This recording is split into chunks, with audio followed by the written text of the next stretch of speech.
kelompok 1 KMD 3 kelas A 2019-1. Di sini saya akan melakukan pemeriksaan sistem muskuloskeletal. Maka Ibu, Ibu, ya perkenalkan nama saya Zina Arifa. Ibu saya memanggil saya dengan perawat Angel. Saya adalah perawat yang tugas di rumah sakit ini dari jam 8 sampai jam 5 nanti ya Bu. Nah Ibu, sebelumnya boleh saya tanya Ibu siapa? Baik Ibu, kita usianya berapa Bu? 25. Baik, 25 tahun. Nah, Baik Bu, di sini Bu kita akan lakukan pemeriksaan sistem muskuloskeletal. Tujuannya untuk mengetahui apakah ada kelainan dan gangguan pada tulang, sendi maupun otot Ibu. Nah, tindakan ini akan kita lakukan sekitar 10 sampai 15 menit di ruangan ini. Apakah Ibu bersedia? Ya, Dok. Kalau begitu kita langsung saja lakukan ya Bu. Nah, sebelumnya saya mau bertanya Bu, apa keluhan Ibu rasakan saat ini?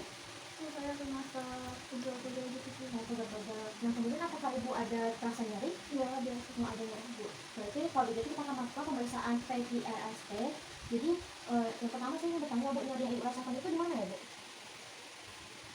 Nyeri yang Ibu rasakan? Di bagian tangan.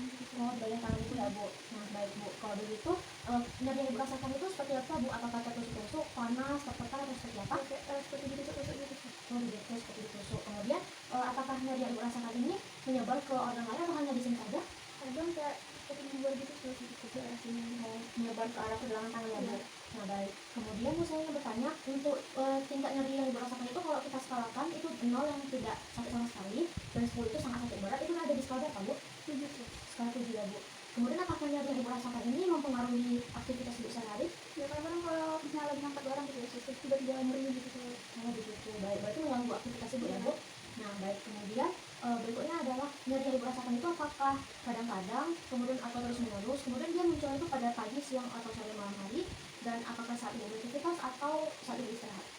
Kadang-kadang aktivitasnya kayak belum saat tidur di pagi, terus pas mau beraktivitas gitu. Nah begitu, berarti nyeri yang Ibu rasakan pada waktu tersebut ya Bu. Nah baik, kalau begitu pemeriksaan PGRST-nya sudah selesai, bisa kita lanjut pada pemeriksaan perubahan bentuk atau deformitas. Kita bisa lihat tadi pada saat pasien itu datang, kita bisa lihat bentuk tubuhnya itu.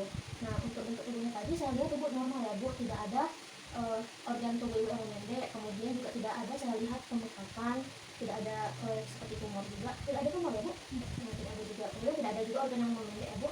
Dan juga tadi saya lihat kaki Ibu pun tidak ada bentuk yang X atau yang O, saya lihat tadi normal-normal saja. Nah baik, kemudian bisa kita lanjut pada pemeriksaan disfungsi. Nah pemeriksaan disfungsi ini bisa kita lihat apakah pasien itu dia ada rasa kaku, kemudian ada rasa bengkok, ada rasa cacat, kemudian apakah pasien ini dia normal atau tidak. Nah kemudian juga apakah ada gerakan yang tidak stabil, dan juga apakah dia tidak bisa bergerak sama sekali. Nah tadi saya lihat Ibu juga sudah normal ya Bu, tidak ada kelainan-kelainan seperti yang saya sebutkan. Nah kemudian bisa kita lanjut ya Bu. Saya ingin bertanya mengenai riwayat penyakit Ibu sebelumnya. Apakah Ibu ada pembengkakan seperti tumor Bu? Tidak ada. Tidak ada ya. Kemudian apakah Ibu ada seperti trauma sebelumnya Bu? Tidak ada juga. Tidak ada juga ya. Kemudian apakah Ibu ada penyakit infeksi tulang atau sendi? Tidak ada. Tidak ada. Kemudian apakah Ibu ada riwayat penyakit congenital muskuloskeletal? Tidak ada. Tidak ada juga. Dan apakah Ibu ada penyakit yang dicontoh seperti skoliosis? Tidak ada juga. Tidak ada juga ya Bu. Nah setelah kita tanya riwayat kesehatan pasien, bisa kita lanjut pada pemeriksaan keadaan umum. Nah kita lihat dan kita tanyakan kepada pasien apakah Ibu dalam keadaan sehat, sakit atau sakit berat? Dalam keadaan sehat ya Bu. Nah baik, kemudian juga kita bisa periksa tanda-tanda vital pasien seperti suhu, kemudian nadi, laju pernafasan, dan juga tekanan darah. Setelah itu kita bisa melakukan pemeriksaan cara pasien berjalan dan cara pasien datang. Pertama Ibu bisa berdiri Bu, ya kemudian Ibu bisa jalan, ya Ibu bisa duduk kembali. Nah tadi pada saat Ibu berjalan dan juga datang kepada saya lihat bentuk tubuh Ibu itu dia normal ya Bu, tidak ada membongkok, cebol, atletis, kemudian ada miring, itu tidak ada saya temukan. Nah kemudian ketika Ibu tadi berjalan juga Ibu tidak ada di gendong dan juga tidak ada pincang, itu normal ya Bu. Nah baik, kemudian juga saya lihat cara berjalan Ibu tadi tuh fase berjalan Ibu itu sudah tepat, karena ada fase untuk tumitnya itu menyentuh lantai, kemudian ada fase menapak, dan ujung jarinya itu ada bertumpu, dan juga ada fase mengayunkan kakinya. Nah tadi juga saya lihat tidak ada kelainan ketika berjalan seperti antalgic gait, itu tadi tidak ada nyeri ya Bu ketika berjalan. Nah kemudian tidak ada juga Trendelenburg gait, itu pinggulnya itu ikut mengayun ketika Ibu berjalan, itu saya tidak temukan. Dan juga step gait itu langkah yang memendek-pendek. Nah jadi semuanya normal ya Bu. Kemudian bisa kita lanjut pada pemeriksaan tonus otot. Nah pemeriksaan tonus otot ini bisa kita lakukan dalam posisi yang bebas saja. Nah baik Bu, kita bisa berhadapan, Bu bisa luruskan tangannya Bu. Nah ketika saya memberikan tahanan, Bu bisa menahan ya Bu. Nah baik, pada tahap ini pasien berada di skala 5 karena dia bisa menahan beban tangan kita. Kemudian untuk skala 4, ketika diberi tahanan dia jatuh. Nah seperti ini, ketika diberi tahanan tangannya itu jatuh. Kemudian itu skala 4. Kemudian kalau untuk skala 3, pasien berusaha mengangkat tangannya, kemudian belum sempat mengangkat sempurna, dia sudah terjatuh. Itu skala 3. Kemudian untuk skala 2, pasien ini ada usaha atau ingin bergerak untuk mengangkat tangannya. Nah seperti ini. Kemudian untuk skala berikutnya itu skala 1, pasien itu dia tangannya tidak bergerak, namun pada saat kita raba ada usaha untuk mengangkat tangannya. Nah kemudian untuk skala 0 itu tidak ada pergerakan dan juga tidak ada usaha ketika kita merabanya. Kemudian kita bisa lakukan pemeriksaan atrofi otot. Nah atrofi otot ini kita lakukan dengan memeriksa dari perawat terlebih dahulu, kemudian kita bandingkan kepada pasien. Nah ini bisa kita lakukan ketika tadi pada pemeriksaan tonus otot itu ada di skala 2, 0 ataupun 1. Nah kita lakukan pemeriksaan, kemudian kita bandingkan dengan pasien apakah sama pergerakan atau tidak. Baik, di sini saya rasakan sama ya Bu pergerakannya dengan pengalaman saya. Nah baik Bu, kalau begitu semua yang tadi sudah kita lakukan pemeriksaannya itu sudah normal ya Bu. Baik Bu, kalau begitu kita lanjutkan ya Bu pemeriksaan fisik regional pada tubuh Ibu. Kita pertama adalah kita inspeksi terlebih dahulu bagian kepala dan juga leher dari pasien. Nah di sini kita perhatikan apakah dia normal atau ada yang tidak normal seperti miring, kemudian apakah terdapat pembengkakan atau yang ketidaknormalan lainnya. Setelah kita inspeksi, kita bisa melakukan palpasi. Baik Bu, saya permisi ya Bu. Nah untuk palpasi ini kita bisa mempersiapkan jari kita seperti ini. Kemudian 2 jempol itu kita lakukan perabaan di spinal. Nah kita lakukan perabaan di spinal. Apakah terasa nyeri Bu? Tidak. Nah kita raba apakah terasa nyeri dan juga apakah terdapat pembengkakan. Kemudian 2 jari berikutnya itu di vena jugularis. Apakah ada nyeri Bu? Tidak.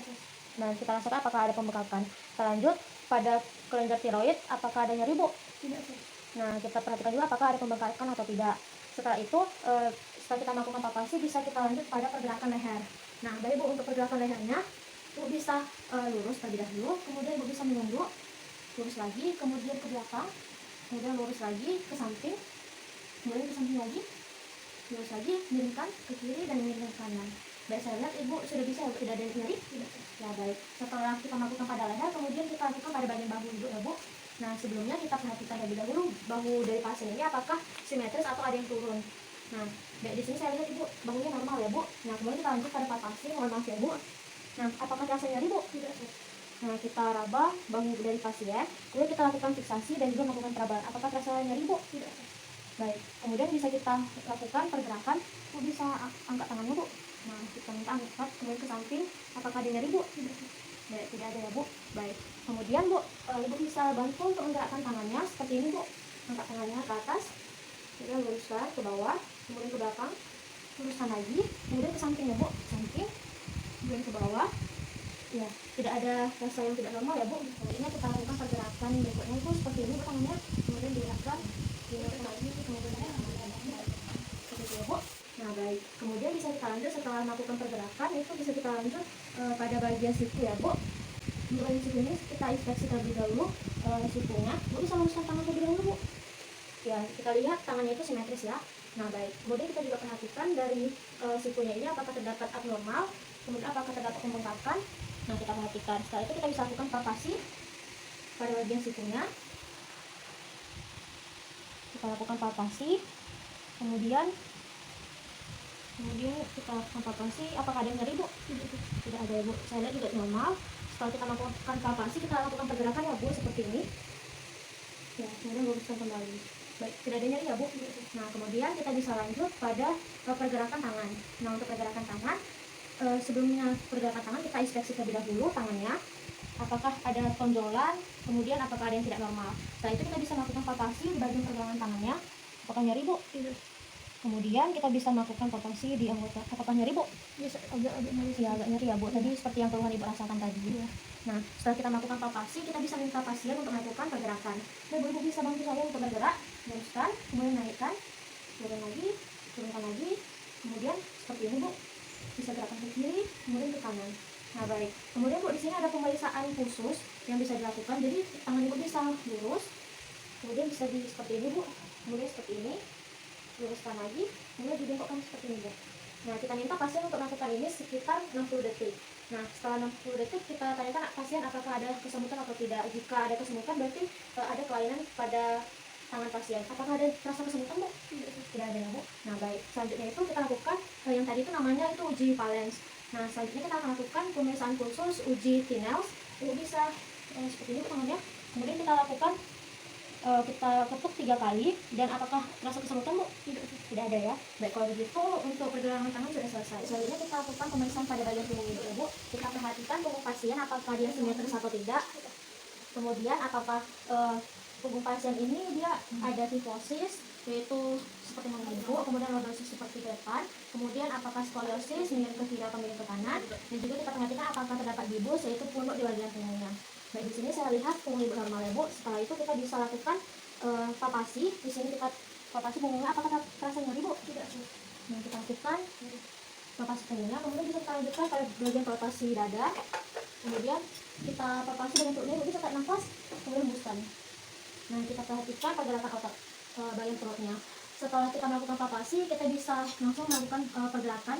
Nah, kita minta pasien untuk berdiri, Bu. Nah, baik. Kemudian bisa tangannya ke bawah seperti ini menyentuh lantai. Kemudian kita melakukan pengukuran. Normalnya itu dia ada di 7 ya, Bu, minimalnya. Nah, dari sini saya lihat itu sudah normal.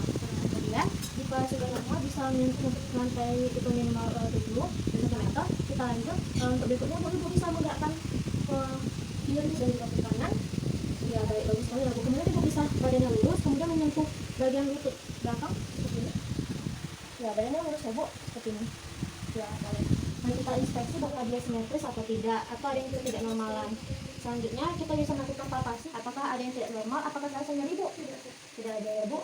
Selanjutnya kita lakukan pemeriksaan pada bagian pinggul ibu ya, Bu. Nah, Ibu bisa bantu untuk menentukan kakinya ya, seperti ini ya, Bu. Nah, kemudian setelah itu Ibu bisa tengkurap. Ibu tengkurap, kemudian jika sudah kondisi ini kita bisa minta pasien untuk seperti ini. Lakukan pada bagian kiri dan kanannya. Nah, baik, Ibu bisa kembali lagi, Bu. Ya, kemudian Ibu bisa pakai kakinya. Nah, kita perhatikan lututnya ini apakah sama antara kiri dan kanan atau ada yang memendek. Setelah itu bisa lakukan kembali, Bu. Nah, baik, setelah itu kita bisa melakukan pengukuran dari silas ke moliosus. Kemudian kita samakan antara kiri dan kanan. Nah, apakah sama atau tidak? Di sini sama ya, Bu. Kemudian bisa kita lakukan dari moliosus ke pusat. Kemudian kita lakukan juga di kiri dan kanan. Apakah sama atau tidak? Nah, setelah itu di sini saya lihat sama ya, Bu, pengukuran moliosus kiri dan kanan ke sias dan juga moliosus kiri dan kanan ke pusat. Kemudian setelah itu kita bisa lanjut pada pemeriksaan bagian lutut ibu. Nah, sebelumnya kita bisa inspeksi terlebih dahulu lutut dari pasien ini apakah ada yang tidak normal, apakah ada benjolan atau tidak. Kemudian bisa kita melakukan palpasi, kita rasakan pergerakan dari patella dari pasien. Kemudian kita lakukan palpasi apakah terdapat penumpukan cairan pada patelanya.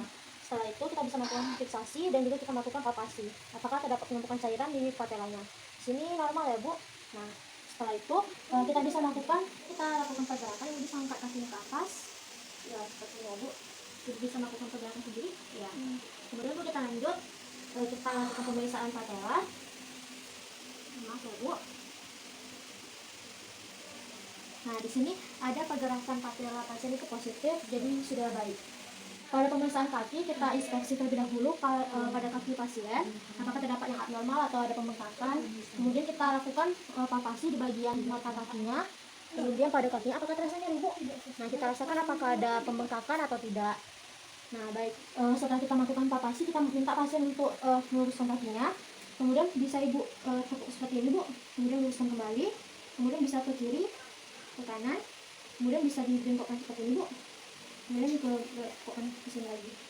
Nah, baik, saya lihat sudah normal ya, Bu. Nah, baik, Bu, pemeriksaan fisik muskuloskeletalnya kita sudah selesai.